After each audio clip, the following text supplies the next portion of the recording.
In today's video, I'm going to teach you how to create board rule automations in Trello. If you're looking to streamline your workflow and make your project management more efficient, you're in the right place. Let's dive into the step-by-step process and get you set up with some handy automations.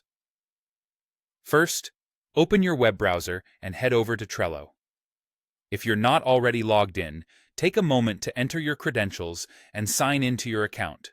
Once you're logged in, navigate to the Trello board where you'd like to set up the automations.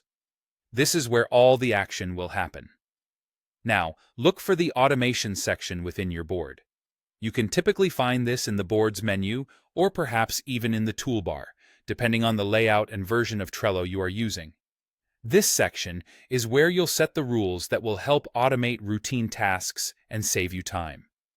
Once you've located the automation section, it's time to create a new rule or automation. Click on the option to create a new rule. Here is where you get to shape how the tool will work for you, customizing it to fit your specific needs. Next, you'll be asked to select a category. The categories usually pertain to different elements of your Trello board, such as card, list, or board.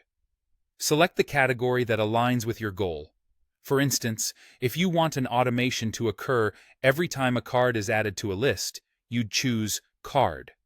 After selecting the category, you'll need to choose a specific trigger. These triggers tell Trello when to apply your automation.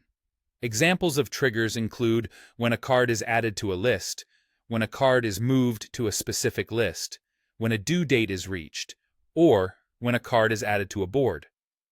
Now that you have your trigger, it's time to decide what actions you want to automate. Trello allows you to add multiple actions to a single trigger, giving you great flexibility.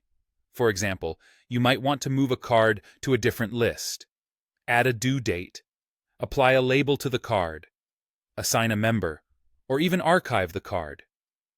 Really think about the actions that will save you time and reduce manual work. Finally, after you've set up your trigger and defined the actions that will occur, it's time to save the rule. With just a click, your new automation will be activated, meaning that every time the trigger condition is met, Trello will automatically execute the actions you have specified.